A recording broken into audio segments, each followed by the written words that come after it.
drives, not you, but if you were doing that, is it actual bleach? I mean, do you put actual bleach on it? Like, oh, I don't know what you use. But hey, I do have a question for you, yeah. A serious one. I do not like this headline in the New York Times that they took a year's worth of information from one of their reporters. Yeah. That's troubling. That bothers me because this is freedom of the press now, and I don't care that it's the New York Times that we both know is corrupt and they do a horrible job, but we've got to be very careful here. This is a very dangerous, slippery slope. Yeah, I completely agree, Hannity. If they could shut down voices of independent thought and conservatism, right. They'll they be would after do it. us first, trust me. They would do it. All right, Sean, fantastic show, as always. Good evening from Washington. I'm Laura Ingraham, and this is the Ingraham Angle. We have an unbelievable show for you tonight. You do not want to miss a minute. I will go head-to-head with Reverend Jesse Jackson. We're going to debate the NFL protests now that Colin Kaepernick wants to force the president to testify in his lawsuit against the NFL. Oh, okay. Plus, we've learned that when the IG report will be out, FBI and DOJ will be releasing it next week, and that it may cover much more than the Hillary email investigation. Oh, enticing. Meanwhile, Chuck Grassley wants to find out if the FBI broke its own informant rules by potentially infiltrating the Trump campaign. Also, the video you have to see to believe. A big city mayor unseemly celebrating over a policy that frankly brings death and destruction. But first, the Dems and the porn star. That's the focus of tonight's angle. The news just keeps getting better and better for the country and the guy leading it. Today, the government reported that jobless claims fell in June to their lowest level in 44 years. Layoffs are also way down, near a 50-year low. And 223,000 jobs were added to the economy in May. Voters are feeling the improvement in the economy, and they're rewarding President Trump with higher approval ratings.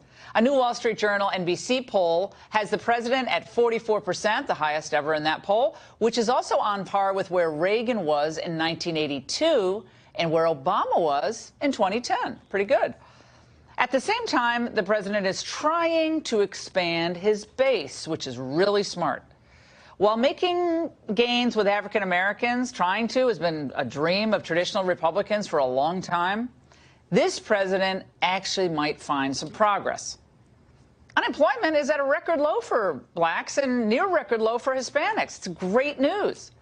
And his administration is working really hard on prison reform, which, let's face it, would have an enormously positive effect on African-American families.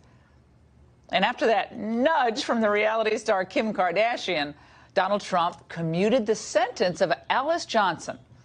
She's been a model prisoner for serving a life sentence for drug conspiracy and money laundering, and she offered these words to President Trump today. Thank you so much. That I am going to be that one that is going to make you so proud. And I hope that my life will encourage him to do this for others. Now, putting the merits of this particular case aside for a moment, this is a really smart political move by the president. Sharp. Now, just maybe this will spark a conversation among black voters who are traditionally skeptical, let's face it, about the Republican Party. Maybe more will give a second look at Trump and his policies, despite what certain pro-athletes, certain civil rights activists, Jesse Jackson's going to be joining us shortly, are saying about him. So while Republicans make inroads with new voters, what does the other party do? Well, the party that once stood for the working man, the Democrats, has now taken a radical turn, as former Bill Clinton pollster Doug Schoen told me this week. That's why I am so upset with the current direction of the Democratic Party, where the progressive left is pushing the party farther and farther, redistribute, resist, guaranteed jobs, guaranteed health care, but no individual initiative. Now, having abandoned the middle of the country, basically, the Democrats reflexively protect and defend fringe causes and individuals with absolutely no constituency. Case in point, porn star Stormy Daniels. The other day in Israel, Rudy Giuliani, a member of the president's legal team, offered this personal appraisal of Stormy Daniels. I respect all human beings. I even have to respect, criminals. But I'm sorry, I don't respect a porn star the way I respect a career woman or a woman of substance or a woman who has great respect for herself as a woman and as a person and isn't going to sell her body for sexual exploitation. Now, one can quibble over whether Giuliani should have gone down this road at all, but the manufactured and selective moral indignation all over the media today, including from the ladies of The View, was totally over the top. First of all, I just want to say that we interviewed Stormy Daniels on the show. There's no reason anyone should question this woman's credibility. Sex work is work, and like any other business, it's bad with laws criminalizing consensual transactional sex. It is legal, it's consensual. By the way, the only industry where women make more money than men, okay? Across the board. So can we stop with the judgment on her profession? We've always had women who worked and worked on the streets. A lot of them have put their kids through college. They have had incredible lives, gone on to do all kinds of stuff. So the mere fact that you would make such a blanket statement about someone you don't know, who does something you seemingly know nothing about, seems kind of shocking. I don't even know what to say about that. Man, I'm not often speechless, but, well, I'm glad the left found a cause that they can rally to. Well, I don't remember their standing in support of another sister, well, Melania Trump, when she was being defamed, or Ivanka Trump when Samantha Bee went on the attack, or, frankly, Sarah Sanders, when that filthy comedian whose name eludes me, was it Maggie something, attacked her at the White House Correspondents' Dinner. And what about the women who claim they were sexually abused by Bill Clinton? Juanita Broderick, Paula Jones, and Kathleen Willey. Earlier this week, Jennifer Flowers joined me for an exclusive and made this charge. He came on to me that night. I told him to knock it off.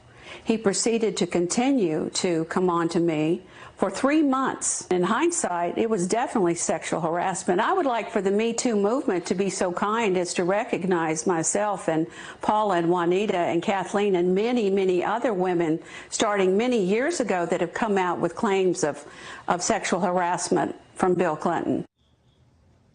Gals on The View had nothing to say about that, not one word.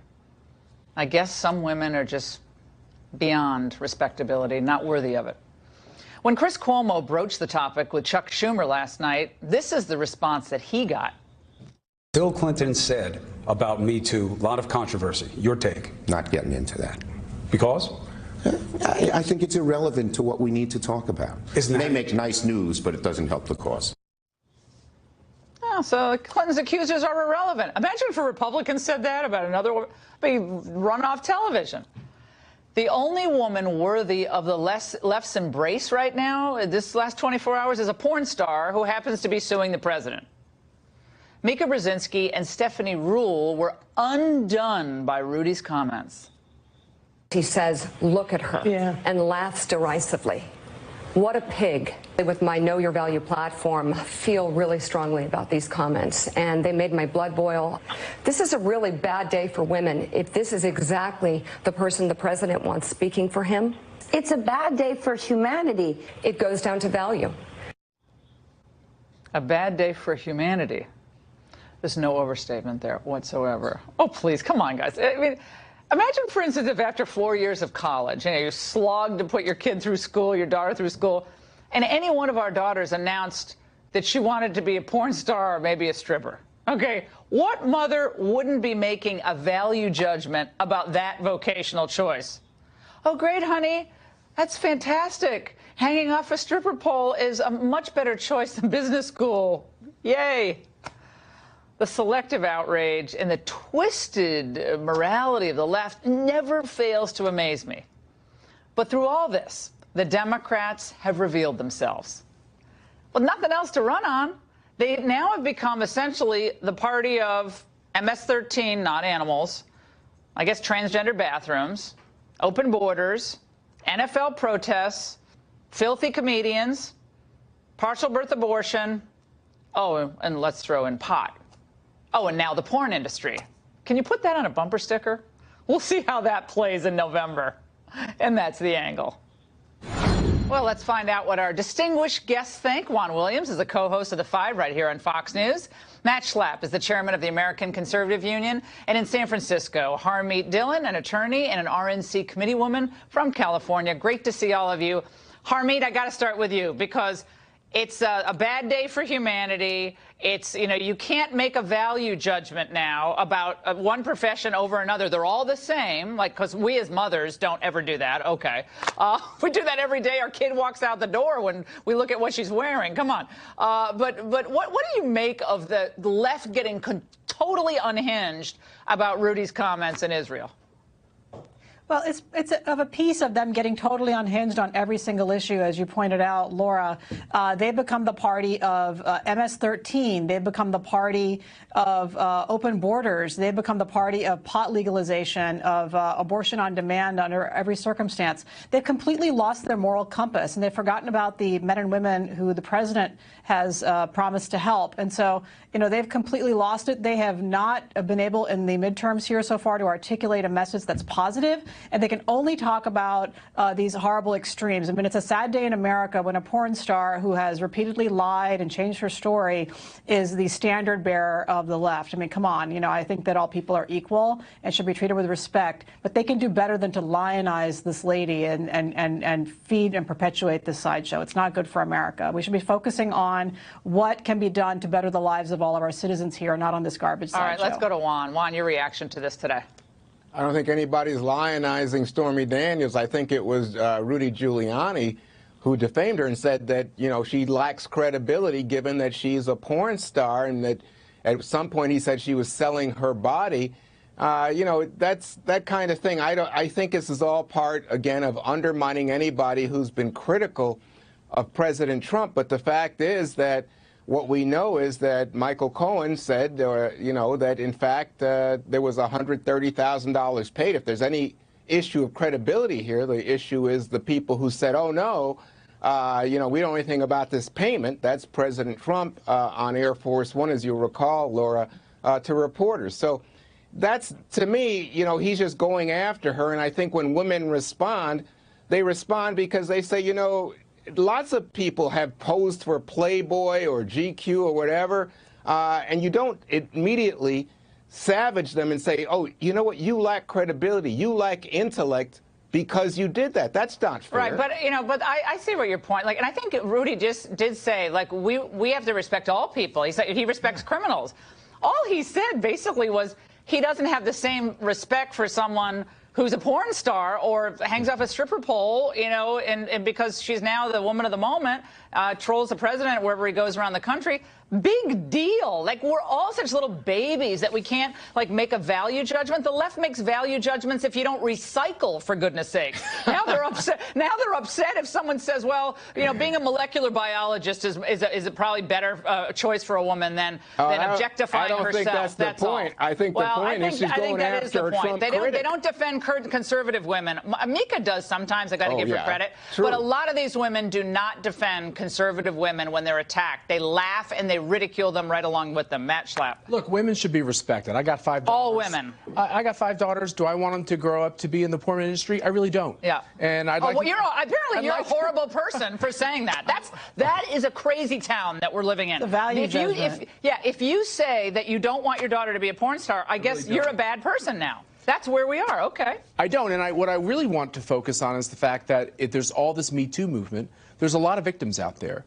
And what I want to hear from the left is a conversation about all the victims, right? And what you hear is the ones that are politically convenient to talk about. And if we're going to do that, we're going to get to a place where the American people look at the Democratic Party and they see it for what it is. It's craven, it's not practical, it's radical, and it's all about destruction and taking over, whether it's the Boy Scouts, whether it's a church, any institution, they want to take them over.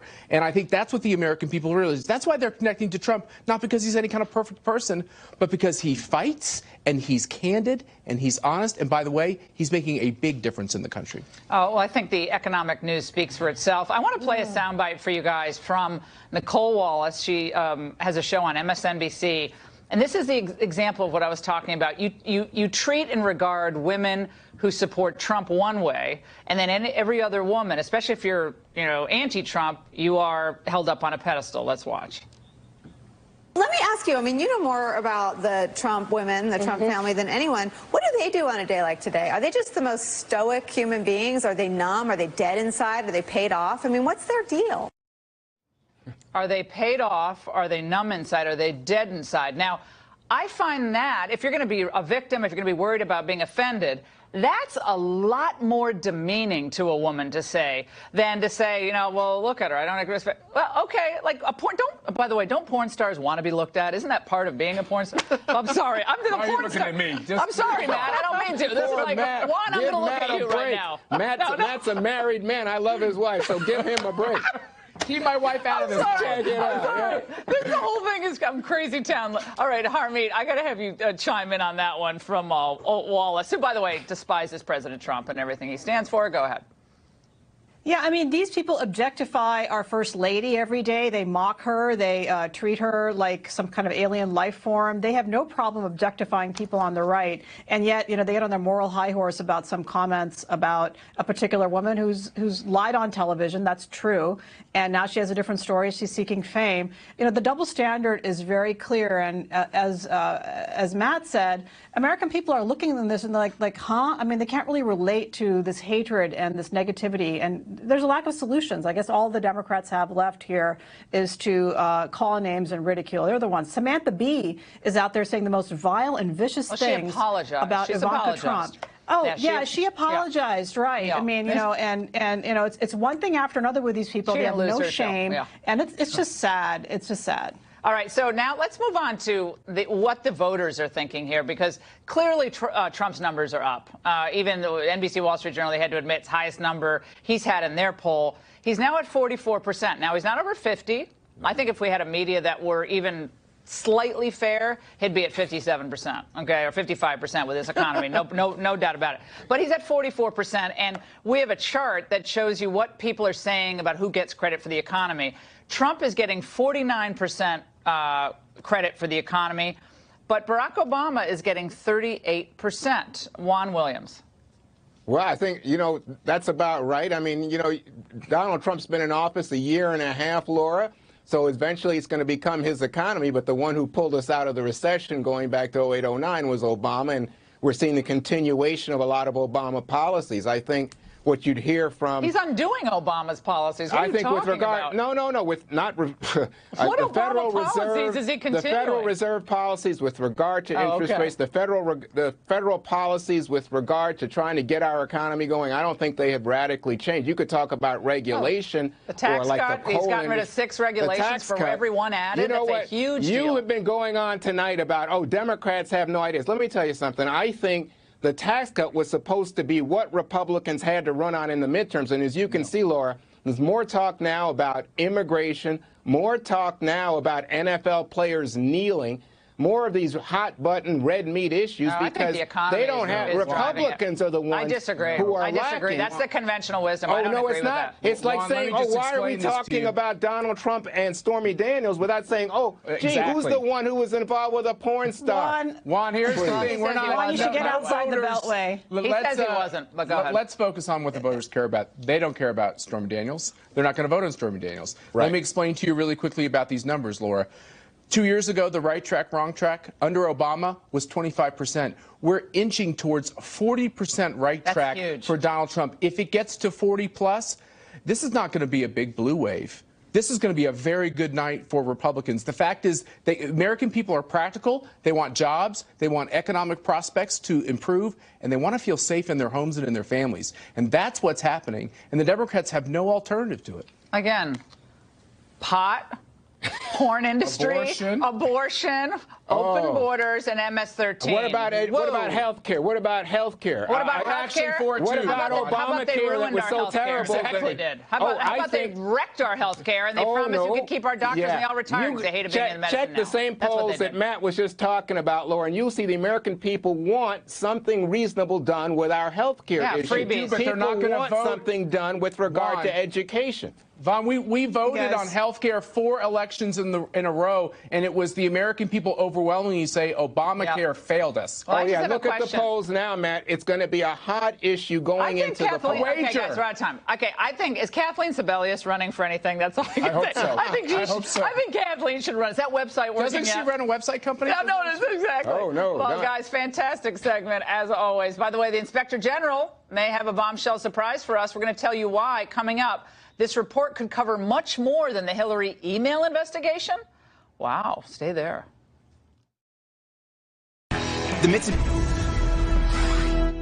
Today we learned the Inspector General intends to release his much-anticipated report on the DOJ and FBI 1 week from today. Michael Horowitz revealed the news in a letter to Senate Judiciary Committee Chairman Chuck Grassley. The IG will also testify before the Senate on the 18th. Now, we had been told that the report would cover just the FBI's investigation of the Hillary Clinton email scandal, but the IG report could be much broader, as Grassley titled the IG hearing, examining the Inspector General's first report on Justice Department and FBI actions in advance of the 2016 presidential election. Well, lots of ground to cover here with California Congressman and former Oversight Chair Darrell Issa, former U.S. Attorney for the Southern District of New York, Daniel Goldman, and investigative reporter Lee Smith, whose work we've highlighted on The Angle. Okay, Congressman, let's start with you. You've been around the block on this stuff. What gives, you think? This is going to be a broader report. Why would Grassley title it the way he titled it? Well, first of all, because Michael Horowitz has been around a long time. He's done a lot of investigations of the problems at the Department of Justice in a previous administration that wouldn't deal with those problems even when they were reported to Congress. So I think, first of all, that's going to be part of it, is he'll be asked questions that we know from the past he can speak on. And second of all, when you look at the endemic misconduct of Comey, including, for example, the Apple scandal, where he claimed you couldn't get information. It turned out not to be true. Or the various handlings of Hillary Clinton from the very time he came in. It gets broad pretty quick, and especially when you look at other decisions that may have happened, including, obviously, the FISA warrants. Lee, lots of things are bubbling up to the surface. This leak that came out yesterday. Now, to say that Comey was insubordinate and defied authority, and that Loretta Lynch didn't handle the tarmac meeting well. Right. If that's the, or even legally. If that's all they have, is that a big bombshell, or if that's it, I don't think people are going to be disappointed by this report. Yeah, I mean, there's a lot of anticipation. Maybe it has been built up too much. There is certainly an enormous amount to cover, though, and I think that may answer why Senator Grassley has titled this as well. We'll be looking at a number of things. And also, if you just look, the public is keen. The public keeps hearing things. The public keeps hearing leaks. We keep hearing that this is being pushed back. They're looking at this. This is being blocked. I think they're eager to get out a number of these different things before it interferes too much with the election cycle. I think these are I think that's one of the key issues. Daniel, one of the issues that popped up today was with Papadopoulos. George Papadopoulos' wife is saying that she believes the approaches made to him could indicate that they were trying to entrap him, use him as this way to push this investigation forward. What is your reaction to that? Well, legally, it's not entrapment if there's any indication from an individual that they're willing to do whatever the conduct is. So I think she's using perhaps a colloquial definition of what entrapment is. And what we do know is that George Papadopoulos made some drunken comment to the Australian ambassador to the UN, and that spurred further conversation. Initially, it was reported, though, Dan, that he knew that there was lots of emails out there, Clinton emails, but then they backed off from that and said that they had dirt on Hillary, right? So that story had shifted. That's a big difference. Someone has dirt on Hillary, and someone knew that there were emails that were hacked and were going to be released. The only thing I will say is, having spent 10 years in the Department of Justice and having had cases that were reported on by the news media, and no offense to you, Lee, but generally speaking, about 50% was right.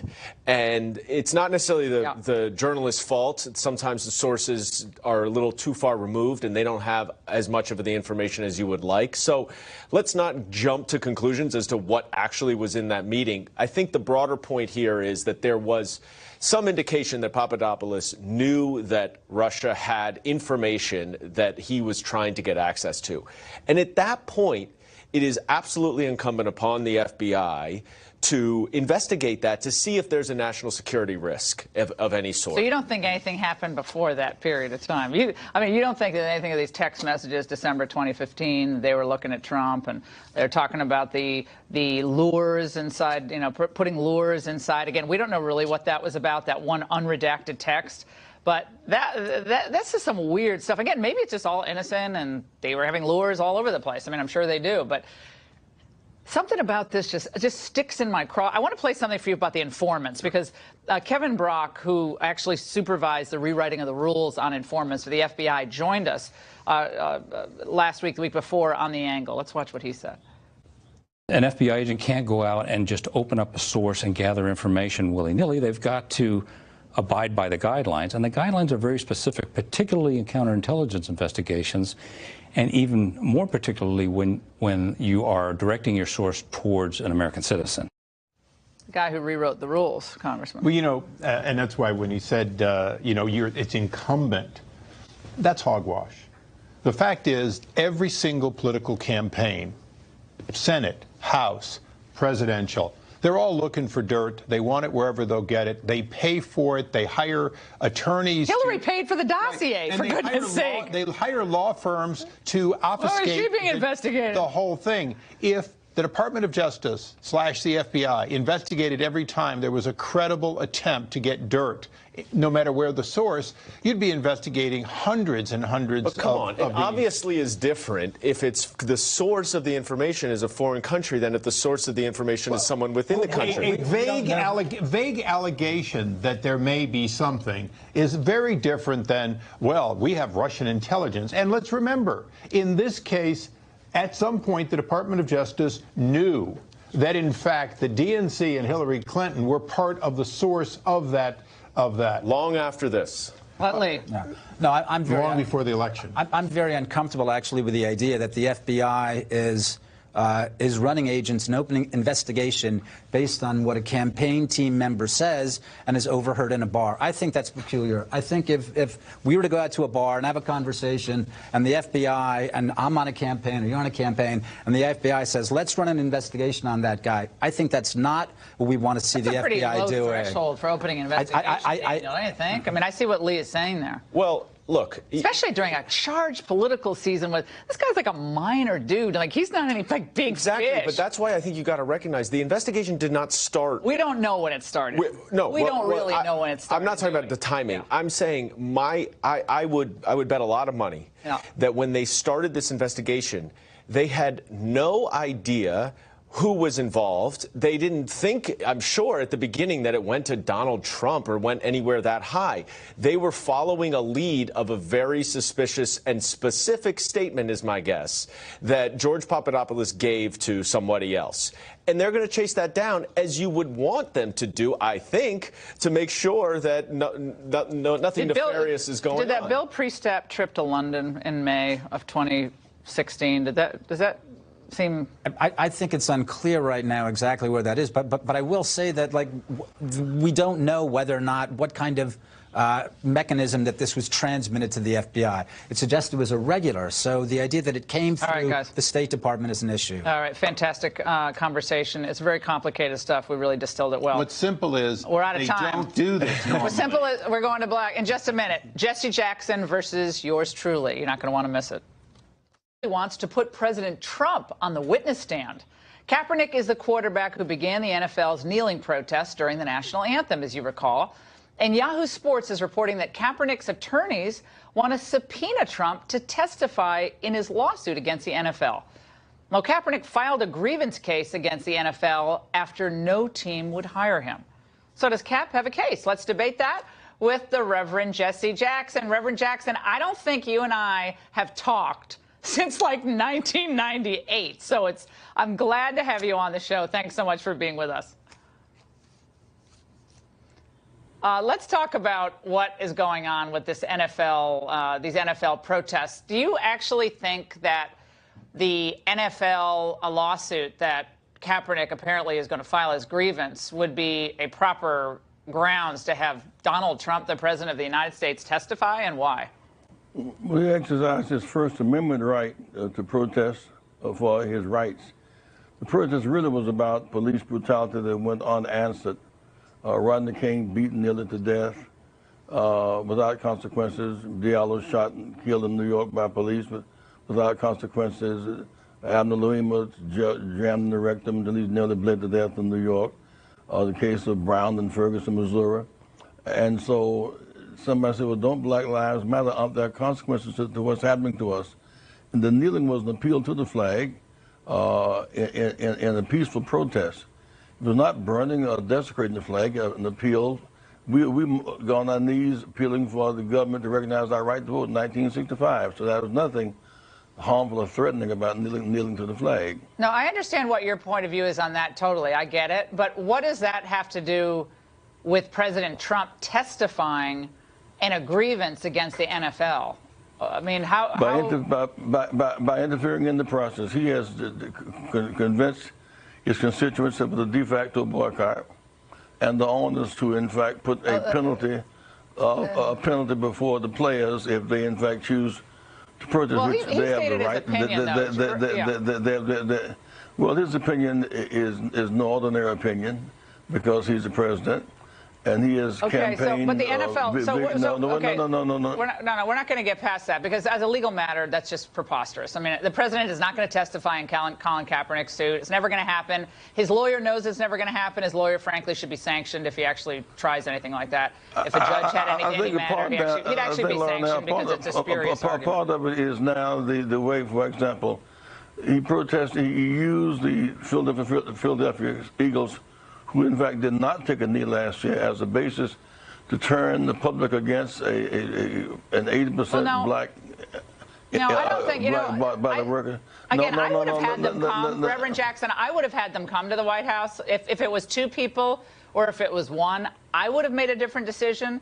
But also, I think it would be fair if you and anyone examining this would say, you know, if you submit 80 names to the Secret Service, and then like 3 days later say, oh, sorry, we can't make it, and like 2 people and the mascot are coming, and we'll reschedule it when you're in Singapore, that's just lame. They knew what they were doing.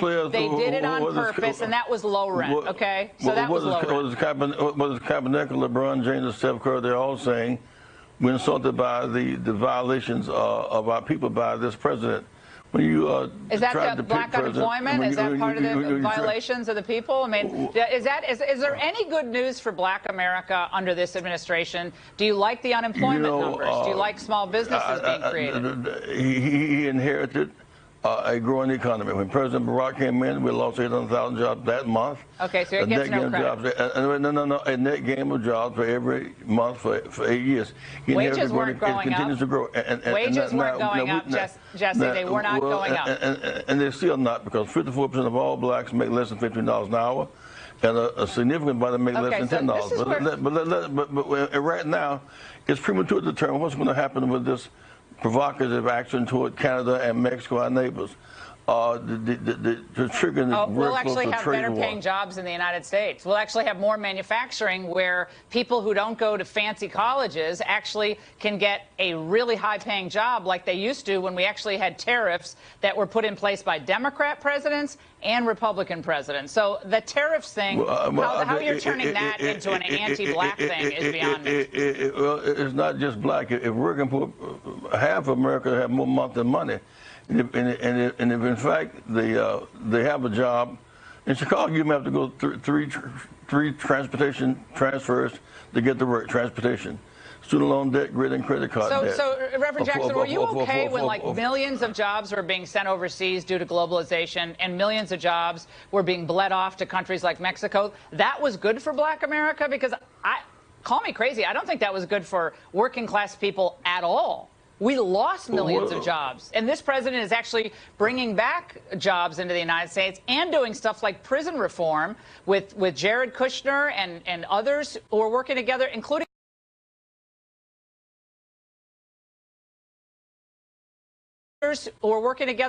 with Democrats. So it's, from what I can hear, this president has done nothing good for Black America. Is that what you're saying tonight? Nothing? I'm not saying that. You know what, Laura? You keep cutting me off. But my point is that if you 54% of all blacks make less than $50 an hour, you're the working poor. And you're working, but you can't afford the health care because you want to cut that and shift the money to the top 1%. Working, but you can't afford the college education. Work, but you can't afford public adequate housing. How did Barack Obama change that? Well, he did not change it significantly enough, but the fact is unemployment went from 10% down to 5%. Yeah, now it's at a record low. The Atlantic headline, Jesse Jackson. Jesse, the Atlantic's headline on this, how Barack Obama has failed Americans. The country's first black president never pursued policies bold enough to close the racial wealth gap. December 22nd, 2016. 26 million Americans had health care that did not have it before, and there's been an attempt to cut it off. Right, and rates are going up now because the system was unsustainable. Look, I actually think there's a lot you could do with this president. I really think there's a lot you could do to work with him on prison reform and other issues. I think these NFL players could work with the president. I just think there's a lot you could do. Well, Laura, it seems to me that when you lock people up for crack and cocaine and say it's a criminal that's not just him. issue, That's been done for decades. Don't blame him for that. And then you free them up. So opioid is a health crisis. So one goes to the hospital, one goes to jail. Of course, you should set people free. Well, you used to be pals with him, right? Shouldn't be in jail in the first place. You were pals with President Trump, right? When he was not a president, you were pals with him. What happened? Well, until he changed. I mean, here's a guy that looked at 5 kids at the Central Park 5, determined even when they were declared innocent, they were guilty enough to be executed. Here's a guy who looked at the marches in Charlottesville, Virginia, equated the marches for freedom with the Nazi and Ku Klux Klan. So he changed. So he's just a different person, you think? Okay. We're glad you came on. Sorry we couldn't find more common ground. I think you could find it with this president because I think he's going to do great things for Black America. I appreciate it. By the way, a big city mayor, I'm sorry, we're out of time. A big city mayor caught on camera celebrating a policy that brings death and destruction. Can that be? You got to see this to believe it. Next. Oh my God. I just want to use that on a continuous loop for Republicans. That's Philadelphia Mayor Jim Kenney doing his happy dance while singing We're a Sanctuary City. He's celebrating a federal judge's ruling yesterday barring President Trump from cutting off grants to Philadelphia over its immigration policies. Well, the White House was disgusted, put out a statement pointing out that many people in Philly have been killed, raped, or assaulted by criminal aliens. Let's discuss this with Congressman Dave Bratt and former DNC Deputy Press Secretary Jose Aristimuño. Great to see both of you. Dave Bratt, doing the Snoopy dance for the sanctuary cities. How did we get here? Yeah, it's not funny to the parents involved. And in Virginia, we had a governor ran as a Democrat and said he would never allow this kind of sanctuary policy, and then vetoes it 2 weeks after he's elected. So the Democrats always run as centrists and moderates and then nothing. And of more important interest, the bills we're debating up here in D.C., we have a discharge petition put in by 25 Republicans working with 200 Democrats. And interestingly, the Goodlatte bill included sanctuary city policy. And the Trump 4 pillars, which is being watered down by the day as we speak, because we're under the gun to reach a terrible compromise because we're under pressure to pass any bill now. Otherwise, you get a Democrat bill because our 25 Republican colleagues. Everyone's confused right now, but it's amnesty. That you're saying Congress, Republicans in Congress are going to pass some type of amnesty, but that also get chain migration reduction? Chain goes away. Get visa. E-Verify goes away. Sanctuary policy goes away. Well, you get something. Governing is the art of the possible, right? I mean, you're going to get an explosion in immigration. Or you're going to get you're going to get no progress on the other front. Well, it's not progress, though, because if you look at the DACA, you're going to have a DACA problem in 3 or 4 years again if you don't solve with E-Verify, right? You need some piece that solves DACA from happening again, and it's not in our. I want Jose to weigh on this because if we keep going the way we're going with immigration, we have a complete demographic change in the United States. Let's look at Philly, for instance. We're focusing on the Philadelphia mayor. The foreign-born population of Philadelphia, in 1980, it was 108,000. 2000, it was 137,000. In 2016, it was 232,000 people. It's an increase of 69%. It looks like the growing demographic, the fastest growing demographic, is actually Chinese immigrants into the city. And look, I think most people say, and Pew Research said today in their study that came out, there's some good stuff that comes. We got a lot of entrepreneurs, but we have increase in school pressure for non-English speakers. We have some poverty problems, and we have some other problems with indigents. So look, there's a price to be paid for all this. Jose? Let me just say one thing, and with all due respect to the congressman, you know, we got to make sure that we get our facts straight. The congressman loves to say time and time again that DACA, if we get all these DACA kids out of the shadows, not only, you know, is their immediate family going to get legalized, but their whole extended family is going to get legalized, which means that we're going to get, you know, 8 million people more into the country. And that is just not true. What we ought to do as Americans is we have to protect the lives of 800,000 kids that are American in everything but a piece of paper. Are we going to literally, as Americans, we're going to say, nope, you got to leave. You've lived in this country for over 5, 10 years. You graduated from from our schools. You go to our churches, and we're literally just going to kick them out? No, are they all in Little League? I love these anecdotes. Everyone's in Little League and saving cats from trees. Most of them are. I don't know that all of them are. Republicans love to say that they're all MS-13, they're all gangsters. They're all. It's neither. I think you missed the basic point. The Goodlatte bill takes care of all 700,000 DACA kids. They're all taken care of, out of the shadows, just like you just said. And the Democrats said no. Path to citizenship? Then Trump says Is there a path to citizenship? Then Trump says 1.8 million DACA. It's a path toward out of the shadows to the labor market. And yes, a path to citizenship, just like any other immigrant has. They have to wait in line, go through the process like everybody else did. But Trump expanded it to 1.8 million, and the Democrats, where are they? Steny Hoyer, where is he? Because you want to decrease legal migration. You want to decrease chain migration. That's what makes us. Oh, now that's what makes us. That's what makes us Americans. That makes us great. 400,000 of the 1 million green card holders are chain migration. Okay, that's nothing to do with merit. That's because you're an uncle or aunt of someone who's already here. Guys, fantastic. On the eve of the G7 summit, President Trump and foreign leaders having a spat. Ooh, stick around for a treat. Insight from one of Maggie Thatcher's former aides.